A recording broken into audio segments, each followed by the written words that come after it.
ایک فقیر دریا کے کنارے بیٹھا تھا۔ کسی نے پوچھا، بابا کیا کر رہے ہو؟ فقیر نے کہا، انتظار کر رہا ہوں کہ مکمل دریا بہہ جائے تو پھر پار کروں۔ اس آدمی نے کہا، کیسی بات کرتے ہو بابا؟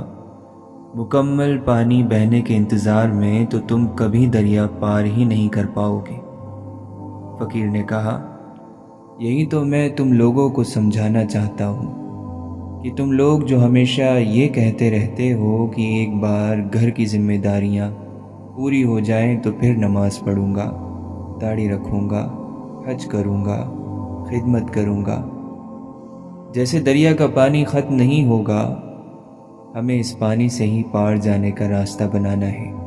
اسی طرح زندگی ختم ہو جائے گی، پر زندگی کے کام اور ذمہ داری کبھی ختم نہیں ہوں گے۔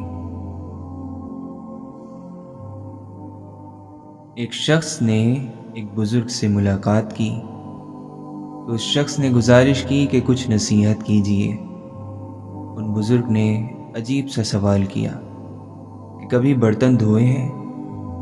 وہ شخص اس سوال پر حیران ہوا اور جواب دیا کہ جی دھوئے ہیں۔ بزرگ پوچھنے لگے، کیا سیکھا؟ اس شخص نے کہا، اس میں سیکھنے والی کیا بات ہے؟ بزرگ مسکرائے اور کہنے لگے، برتن کو باہر سے کم اور اندر سے زیادہ دھونا پڑتا ہے۔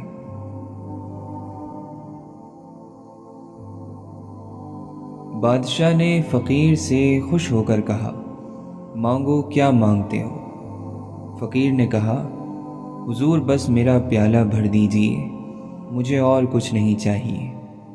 بادشاہ ہنسا اور کہنے لگا، بس؟ پر اس نے سارے پہنے ہوئے جواہرات اس میں ڈال دیے، مگر پیالہ نہیں بھرا۔ بادشاہ حیران ہوا، مگر یہ اس کی عزت کا معاملہ تھا۔ اس نے وزیروں کو حکم دیا، وہاں موجود وزیروں نے بھی اپنے جواہرات اتار کر ڈال دیے، مگر پیالہ خالی کا خالی۔ سلطنت کا خزانہ بھی منگوا کر ڈال دیا گیا، مگر پیالہ نہ بھر سکا۔ فقیر مسکراتے ہوئے واپس جانے لگا۔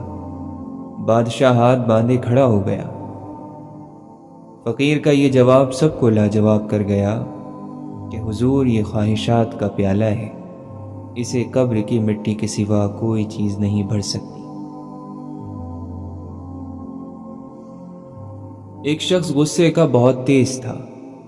ایک عالم نے مشورہ دیا کہ جب غصہ آئے تو جنگل جا کر درخت میں کیل ٹھوکنا۔ اس نے ایسا ہی کیا۔ آخر ایک دن اس کا غصہ ختم ہو گیا۔ اس نے عالم کو بتایا تو عالم نے کہا، اب اس درخت سے یہ کیلیں نکال لو۔ آدمی نے کیلیں نکال لی، لیکن درخت میں سوراخ ہو گئے۔ عالم نے کہا، یہ وہ سوراخ ہیں جو تم غصے کی حالت میں لوگوں کے دلوں میں کرتے تھے۔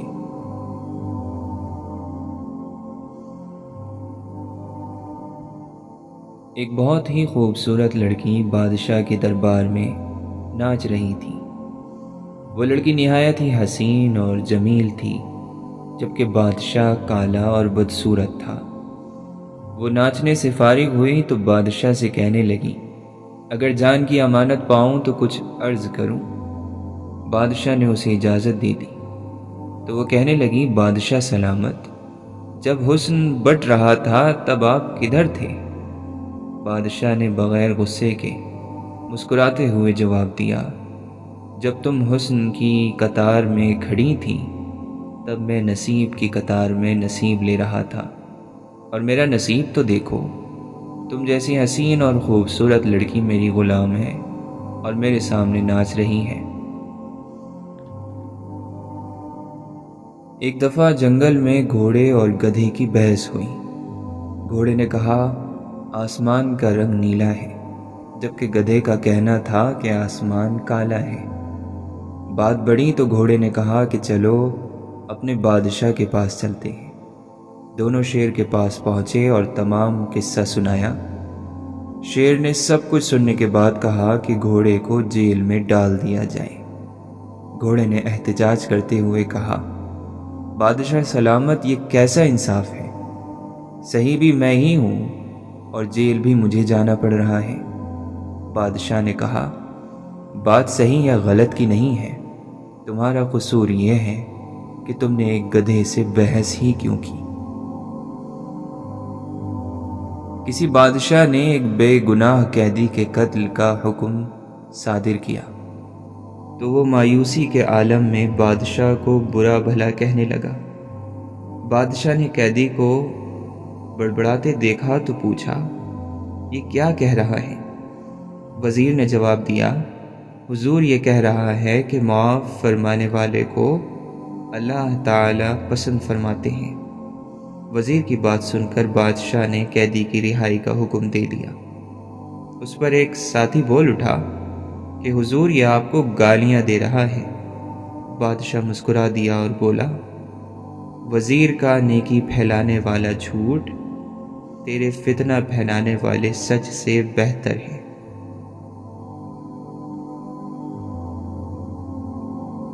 ایک آدمی کا پالتو طوطا بلی لے گئی، وہ رونے لگا۔ لوگوں نے کہا، رو مت، ہم اور طوطا لے دیں گے۔ اس نے کہا، میں طوطے کی جدائی میں نہیں رو رہا، میں نے اسے کلمہ سکھایا تھا جو وہ ہر وقت پڑھتا، لیکن جب اس پر بلی جھپٹی تو طوطا ٹیں ٹیں کرنے لگا اور کلمہ بھول گیا۔ مجھے یہ فکر ہے کہ کلمہ تو میں بھی پڑھتا ہوں، ایسا نہ ہو کہ جب موت مجھ پر جھپٹے تو میں بھی کلمہ نہ بھول جاؤں۔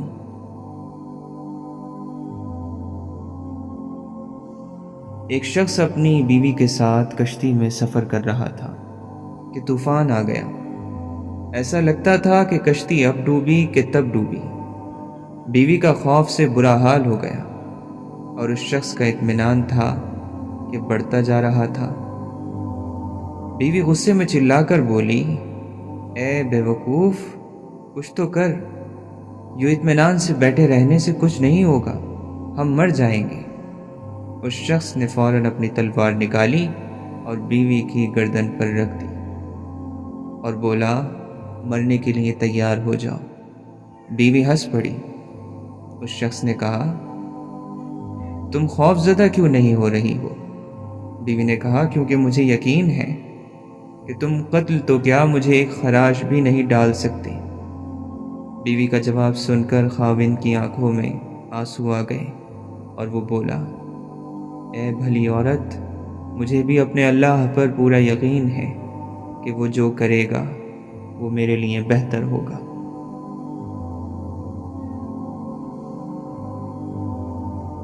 ایک فقیر نے مالدار آدمی سے کہا، اگر مجھے تمہارے گھر میں موت آ جائے تو تم میرے ساتھ کیا سلوک کرو گے؟ مالدار آدمی نے کہا، تمہیں کفن دے کر دفنا دوں گا۔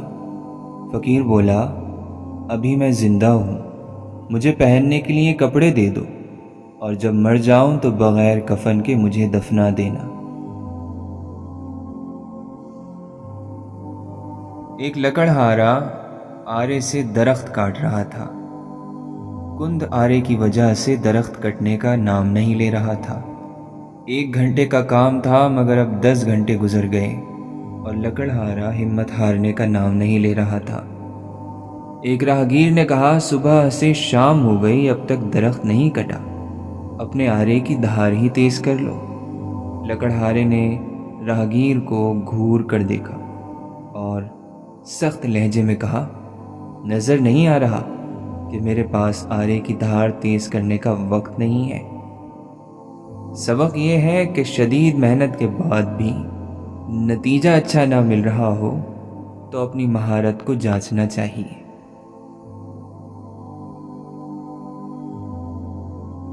ایک دیہاتی نے گارے مٹی سے اپنا گھر بنایا۔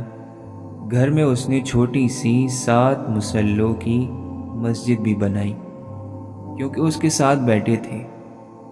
تعمیر مکمل ہوئی تو اس نے بیٹوں کو بلایا اور کہا کہ میں چاہتا ہوں کہ مسجد کی لپائی جنت کی مٹی سے کروں، تم سب بھائی جاؤ اور جنت کی مٹی تلاش کر کے لاؤ۔ بیٹے پریشان ہو گئے کہ جنت کی مٹی کہاں سے لائیں۔ باپ کا حکم تھا۔ 6 بیٹے ڈھونڈنے نکل کھڑے ہوئے، جبکہ سب سے چھوٹا اور 7واں بیٹا بیمار تھا، گھر پر ہی رہا۔ بھائی شام کو تھکے ہارے خالی ہاتھ گھر لوٹے تو دیکھتے ہیں کہ چھوٹا بھائی بوری میں مٹی بھر کر بیٹھا ہے۔ باپ نے پوچھا، بیٹے گھر بیٹھے تجھے جنت کی مٹی کہاں سے مل گئی؟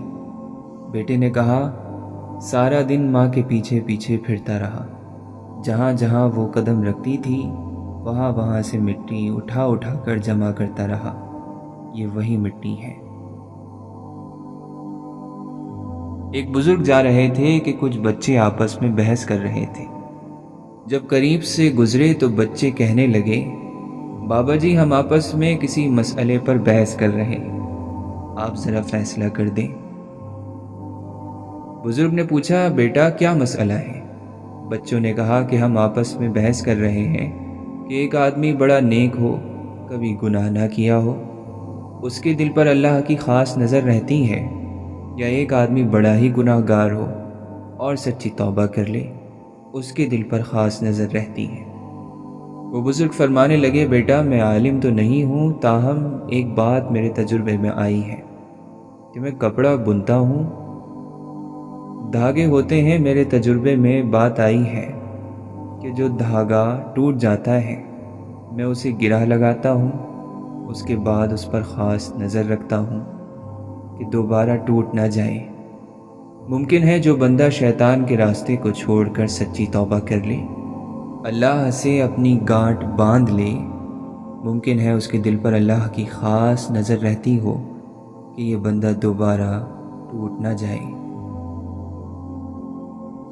ایک دفعہ ایک بزرگ آدمی کی آنکھوں کا آپریشن ہوا۔ ڈاکٹر نے احتیاط اور پرہیز بتائے اور ساتھ میں یہ بھی کہا کہ اگلے معائنے تک نماز میں جھکنے سے پرہیز کرنا یا پھر اشارے سے نماز پڑھ لیں۔ گھر آ جانے کے بعد اس بزرگ نے کھانا پینا کم کر دیا۔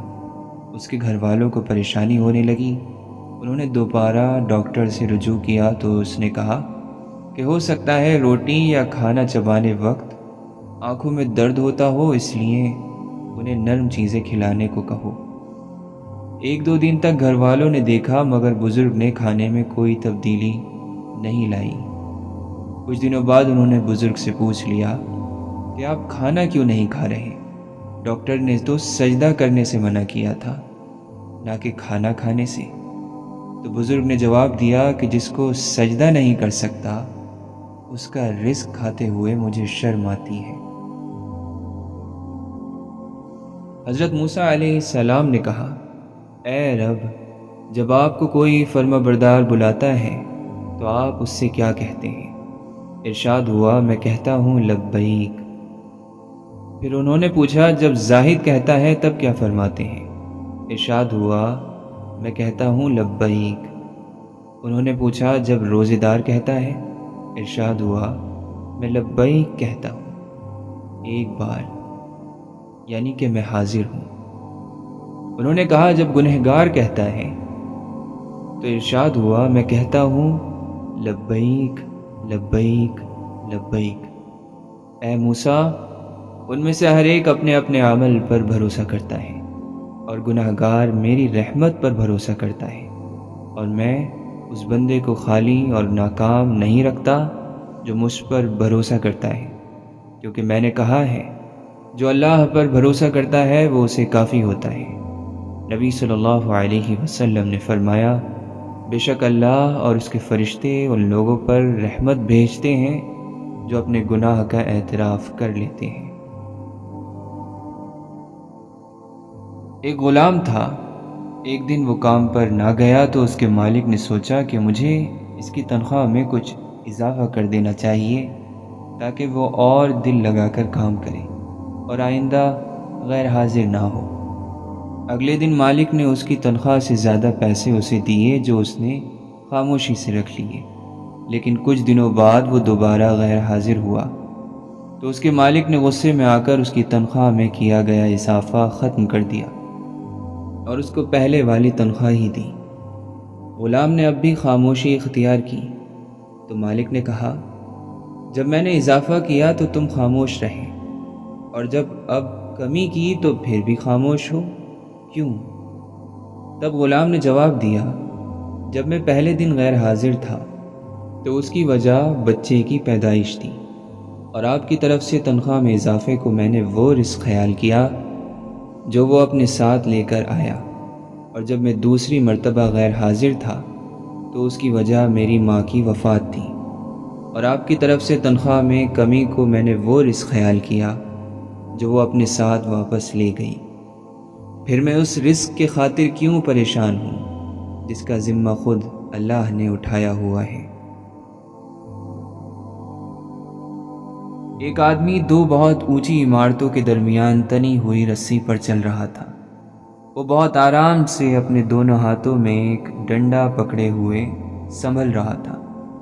اس کے کاندھے پر اس کا بیٹا بیٹھا تھا۔ دم سادھے کھڑے یکٹک اسے دیکھ رہے تھے۔ جب وہ آرام سے دوسری عمارت تک پہنچ گیا تو لوگوں نے تالیوں کی بھرمار کر دی اور اس کی خوب تعریف کی۔ اس نے لوگوں کو مسکرا کر دیکھا اور بولا، کیا آپ لوگوں کو یقین ہے کہ میں واپس اسی رسی پر چلتا ہوا دوسری طرف پہنچ جاؤں گا؟ لوگ چلا کر بولے، ہاں ہاں تم کر سکتے ہو۔ اس نے پھر پوچھا، کیا آپ سب کو بھروسہ ہے؟ لوگوں نے کہا، ہاں ہم تم پر شرط لگا سکتے ہیں۔ اس نے کہا، ٹھیک ہے، کیا آپ میں سے کوئی میرے بیٹی کی جگہ میرے کاندھے پر بیٹھے گا؟ میں اسے بحفاظت دوسری طرف لے جاؤں گا۔ اس کی بات سن کر سب کو سکتہ سا ہو گیا، سب خاموش ہو گئے۔ یقین الگ چیز ہے، بھروسہ الگ۔ بھروسہ کرنے کے لیے آپ کو مکمل فنا ہونا پڑتا ہے، اور آج ہم سب میں اسی بھروسے کی کمی ہے۔ ہم اللہ تعالی پر یقین تو رکھتے ہیں لیکن بھروسہ نہیں کر پاتے۔ کبھی راہ چلتے کسی بھیک مانگنے والے فقیر کو غور سے دیکھا ہے؟ کیسے وہ ہر آتے جاتے انسان کے سامنے خیرات کے لیے ہاتھ پھیلاتا ہے، کتنی منتیں کرتا ہے، کتنے واسطے دیتا ہے، کیسے اپنی کمزوریاں بیان کرتا ہے، روتا ہے، گڑ گڑاتا ہے، بلکہ پیچھے ہی پڑ جاتا ہے تو سامنے والا کچھ نہ کچھ اس کے کشکول میں ڈال ہی دیتا ہے۔ یہی تو ادا ہے مانگنے والے کی کہ جس سے دینے والے کا دل پسیج جائے۔ ہاں بالکل ایسے ہی اپنے رب سے مانگا کرو، عاجزی سے، محبت سے، روتے ہوئے، گڑ گڑاتے ہوئے، اپنی کمزوریاں بتاتے ہوئے، اس کی تعریف بیان کرتے ہوئے۔ مسلسل مانگتے رہو، جانے کب کون سی ادا اس پاک ذات کو پسند آ جائے اور وہ کن فرما دے۔ کیا تم نے دریا کے کنارے کھڑے موسیٰ، بند دروازوں کی طرف دوڑتے یوسف، آگ میں ڈالے جاتے ابراہیم، لوگوں کے مذاق برداشت کرنے والے نوح اور تکلیف پر صبر کرنے والے ایوب کی طرح اپنا معاملہ اللہ کے سپرد کیا ہے؟ اگر نہیں کیا تو کر کے دیکھو۔ زندگی کی تیاری یہ ہے کہ اللہ پر راضی رہنا سیکھو، زندگی پر راضی رہنا سیکھو۔ دوسروں کے کاموں سے پریشان نہ ہوا کرو، دوسروں کا کام ہی پریشان کرنا ہے۔ جس نے دوسروں کے کام کو اپنی پریشانی نہ بنایا وہ آدمی کامیاب ہے۔ جب دن برے آتے ہیں تو انسان کی تدبیریں غلط ہو جاتی ہیں۔ ہمیں غلط یا صحیح مشورہ دینے والا دوست تقدیر کا بھیجا ہوا قاصد ہوتا ہے۔ ایک وقت تھا جب یہ وقت نہیں تھا، اور پھر ایک وقت اور آئے گا جب یہ وقت بھی نہیں ہوگا۔ اس لیے جہاں سے زندگی پکڑی جاتی ہے اسے پکڑ لو، ایسا نہ ہو کہ سارے سرے ہاتھ سے نکل جائیں۔ جو حصہ ملتا ہے اسے قابو کر لو، آج ہی سجدہ شکر ادا کرو۔ نفرت کسی صورت بھی دل میں نہ رہے، کیونکہ نفرت معرفت کو گندا کر دیتی ہے۔ جس دل میں بغض آ گیا اس دل میں اللہ کی پہچان نازل نہیں ہوگی۔ دریا پہاڑوں میں سے سمٹ کر گزرتا ہے اور میدانوں میں سے پھیل کر۔ اپنے حالات کے مطابق سفر کرنا چاہیے۔ انسان حالات سے باہر ہو جائے تو بکھر کر رہ جاتا ہے۔ سفر جاری رکھنا شرط ہے۔ انداز سفر مسافر کے حالات کے مطابق ہوتے ہیں۔ زبان کا ایک استعمال یہ بھی ہے کہ درود و سلام پڑھتے رہیں اور گناہ بخشواتے رہیں۔ حکم مانے بغیر مشکل راستوں پر چلنا اور بھی مشکل ہو جاتا ہے۔ یہ دو کام کر دو تو مسئلہ حل ہو جائے گا۔ دولت چلی جائے تو مایوس نہیں ہونا، دولت آ جائے تو مغرور نہیں ہونا۔ انسان جب تک عشق کی آگ میں نہ جلے اس میں عیب ہی عیب ہے۔ جیسے ہی خدا سے عشق ہوا وہ عام سے خاص بن گیا۔ بزرگ فرماتے ہیں عشق ناچیز کو چیز بنا دیتا ہے۔ جب انسان کو اپنے عمل اور نیکی کی کمزوری کا احساس ہونے لگ جائے تو سمجھو کہ وہ رحمت کے دائرے میں داخل ہو گیا۔ انسان کے تمام اعضاء میں سے زبان سب سے زیادہ نافرمان ہے، کیونکہ اسے حرکت دینے اور بولنے میں کچھ بھی تکلیف نہیں ہوتی۔ یہ ممکن ہی نہیں کہ کوئی شخص اللہ کے قریب ہو اور انسان کی محبت سے محروم ہو۔ یہ دعویٰ شیطان کا دعویٰ ہے کہ ہم صرف اللہ سے محبت کرتے ہیں اور مخلوق سے ہمیں کوئی سروکار نہیں۔ یہ غرور ہے، تکبر ہے۔ شیطان نے انسان کو قبول کرنے سے انکار کیا اور نتیجہ یہ ہوا کہ خدا کے آگے کیے ہوئے سجدے رائیگاں ہو گئے۔ نورانی علم صرف یہ نہیں بتاتا کہ ہریالی اور پھول کہاں سے آتے ہیں، بلکہ وہ علم ہمیں یہ بھی بتاتا ہے کہ بیج کو مٹی کی تاریکی میں کون پالتا ہے۔ نورانی علم منزل کے نشان کا علم ہے، پاکی اور حکمت کا علم ہے، الجھنوں سے نجات کا علم ہے، رحمان کا علم ہے۔ سورج کو ظاہر ہونے کے لیے اور نمایاں نظر آنے کے لیے اندھیرے کی ضرورت ہوتی ہے۔ سکون کا مسافر ہر حال میں پرسکون رہتا ہے۔ وہ خوف اور غم سے آزاد ہیں، وہ غم اور غصے سے بے نیاز ہیں، وہ حسرتوں اور مایوسیوں کو چھوڑ چکا ہے۔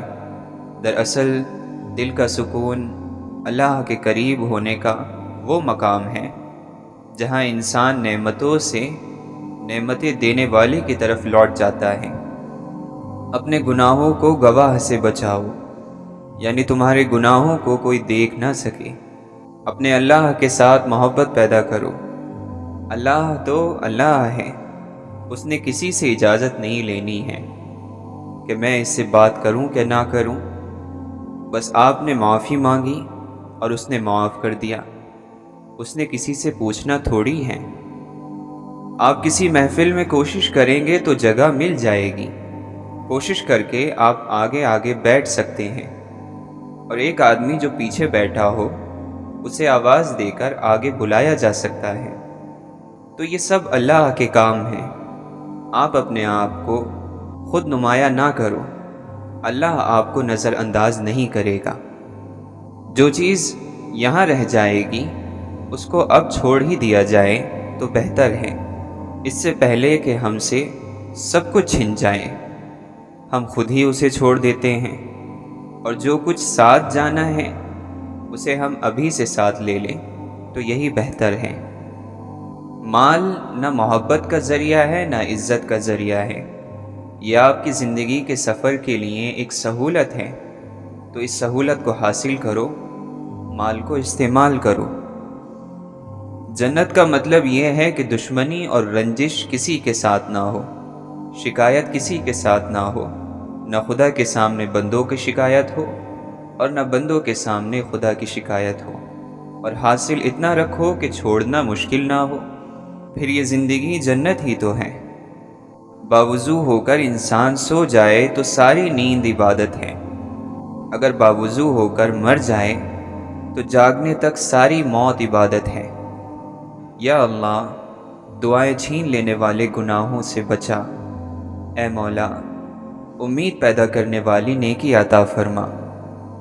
مایوس وہ ہوتا ہے جو اللہ پر یقین نہیں رکھتا، اور محروم وہ ہوتا ہے جو اللہ کی نعمتوں کا شکر ادا نہیں کرتا۔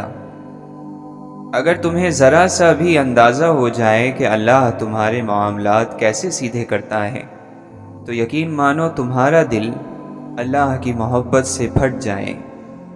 واصف علی واصف فرماتے ہیں، آپ لوگ اگر اپنی پہلی ترجیح اللہ کو کر دیں اور پھر آپ کا مسئلہ حل نہ ہو تو میں ذمہ دار ہوں۔ عبادت وہ ہے جو معبود کو منظور ہو جائے، ورنہ کروڑوں سال کی عبادت ایک سجدہ نہ کرنے سے ضائع ہوتی دیکھی گئی ہے۔